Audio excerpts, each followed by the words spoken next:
Hi, I'm Kathryn Alexander, founder of The Art of Leadership Impact, and I'm here to talk a little bit about conversation. I am a CIQ coach. That means that I'm using conversational intelligence to help people connect at home and at work. So I want to share a tool with you today and have you think a little bit differently about your normal conversation style. There's been a lot of talk about how to work with other people, but we don't really talk a lot about how we actually talk to people. So that's what we're going to explore for a little bit today. So there are 3 levels of conversation, and this is the tool, and I'm going to be walking through it with you. And I'd love to hear your feedback. If you try it at home or try it at work, let me know how it goes, okay? It's really been pretty revolutionary, I think, for some people. So there's 3 levels of conversation. And the first level is transactional. So we're trying to get something done. And this probably comprises most of our conversations, especially at work. So if I say to you, I want to report by Friday, you'll say, sure, okay, I can do it. Or, well, how about, I don't know about Friday, can I give it to you Monday? Okay, fine. That's a conversation, and if you leave it at that, both parties walk away thinking they have got a commitment from somebody to do something. But what's really happened? Nothing. You can't do the report. You don't know how many pages. You may not even know the subject matter, since I didn't say that to you. Maybe you're making an assumption about the subject matter. Do you want graphs? Do you want charts? Does it need to be stapled or in a booklet? Do you want a front cover? Do you want a table of contents? Should there be references in the back? All that stuff was not mentioned. We do that a lot. We do that a lot, especially at work.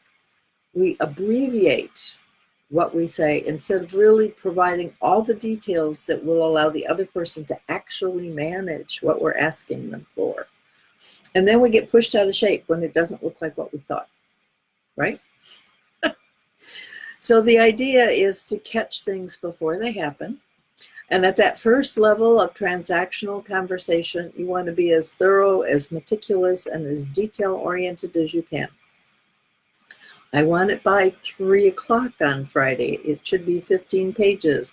I want graphs of this and this and this, and if you can add a photo of me and George, that would be fabulous, okay?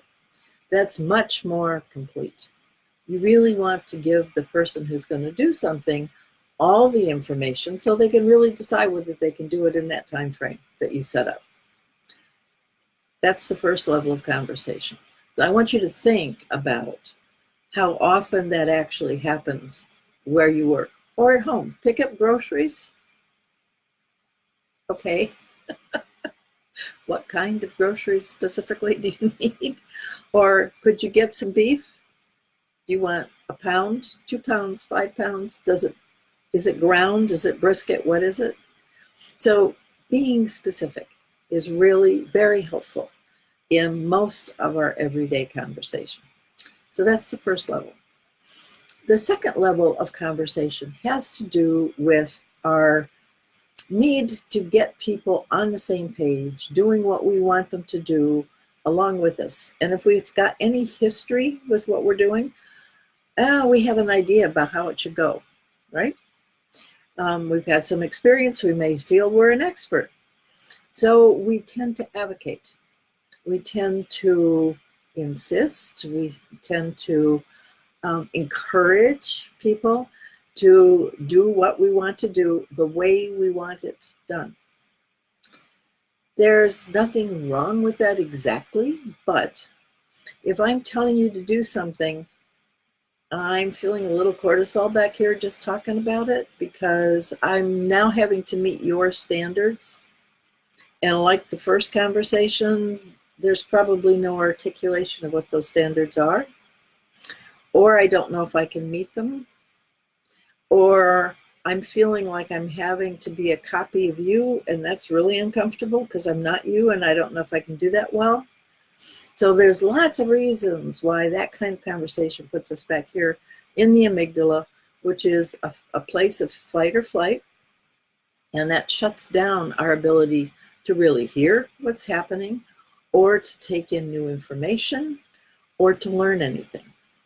So if we're very strong and enthusiastic in our ideas and our direction, we can be inadvertently shutting people down, putting them back to be cautious and hesitant and just not feeling free, like they could ask questions or any of that. It's very much you do what I say kind of space. And there's two really big traps in that kind of conversation. So the first is tell, yell, sell. Familiar? So we should do this. Oh, we should really do this. You've got to do this. This is the very best thing since sliced bread, man. If you do it, we're going to be successful. Okay, that's kind of off-putting, maybe. And the other thing is the addicted to being right comes out of that same place. I've done this before. I know it's going to happen. We've done it in this place and in this place and this place. We've been successful every time. This is what we've got to do. Okay, it's nice to know that, but it puts everybody else back here and it quiets conversation. You're not getting feedback. You're not getting second thoughts from people or concerns that people might have or other smart ideas that they might be able to contribute to that, because it's all about the person who's telling, yelling, and selling, or convinced they're right. So think about bosses you've had or people on your team that kind of tend to fall into this trap. It's well-meaning. They may actually know what they're doing, but it is limiting the conversation to their own expertise. You're not letting the expertise of other people on the team or that you have to work with play a part in it at all. And that really kind of diminishes the quality of results that you can have. So that's the second level of conversation. Now, the first level is about now, pretty much. The second level is really about the past. It's something we're bringing forward into the past that we want to make happen. And there's nothing wrong with either one of those. Just understand their limitations. They are perfect if you want to do something now, or if you want to repeat a past success in the same kind of way. There are excellent conversations to have. But if you want to do something new, or if you want input from other people, or you want to co-create something with people and you really want their input and feedback, neither one of those conversations have space for that to happen. They're very closed conversations in their own way. They're excellent at what they do, but you can't expect them to be creative. That's not their purpose. So if you want to have a creative conversation, if you want to build relationships, if you want to get people on the same page with you in a team, you have to have conversations that put people up here where they're open, where they're feeling safe, where they're able to bring forward the gifts they have.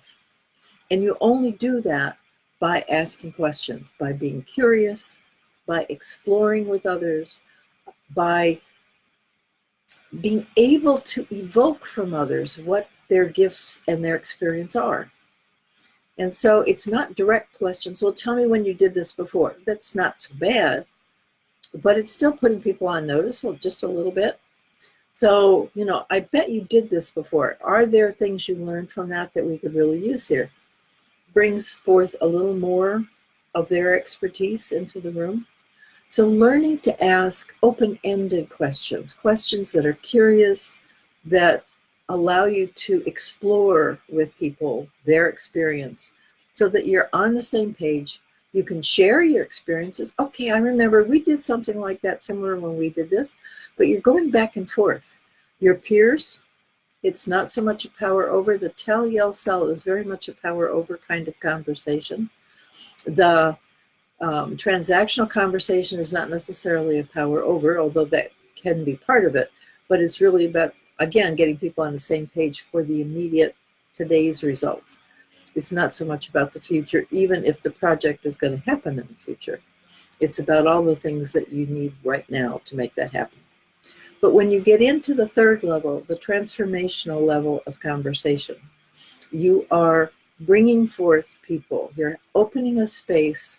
You're acknowledging their value, acknowledging the gifts they give, exploring their own history and their own skills that they can bring forward into the project. And you're opening up this space when it's safe for new things to appear that have never appeared before. That doesn't happen unless we feel safe.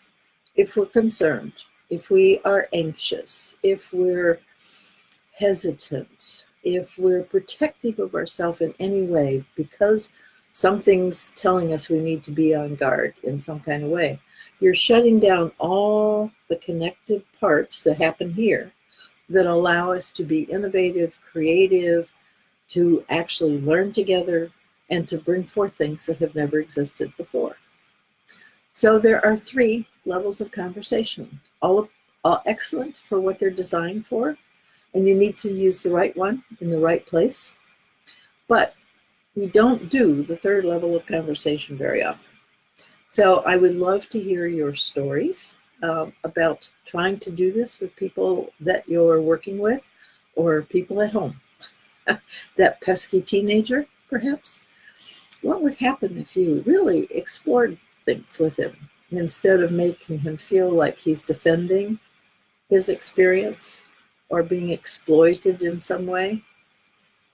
What kinds of questions could you ask your teenager that might open up that conversation, that might show that he had or she has value, has a mind of their own, thoughts of their own, things that maybe even you could learn from? What a thought. It's possible. So think about your own experience. Please try this out. It's free, doesn't cost you anything. And then share your stories. I would absolutely love to hear how things are and how it works for you. So I'm Kathryn Alexander. I'm a CIQ coach. I would love to work with you. Please check out my website, theartofleadershipimpact.com, and perhaps we'll actually see each other in the flesh or maybe on a Zoom call. It would be wonderful. So thanks so much for spending your time with me today. I appreciate it very much. Talk to you next Friday.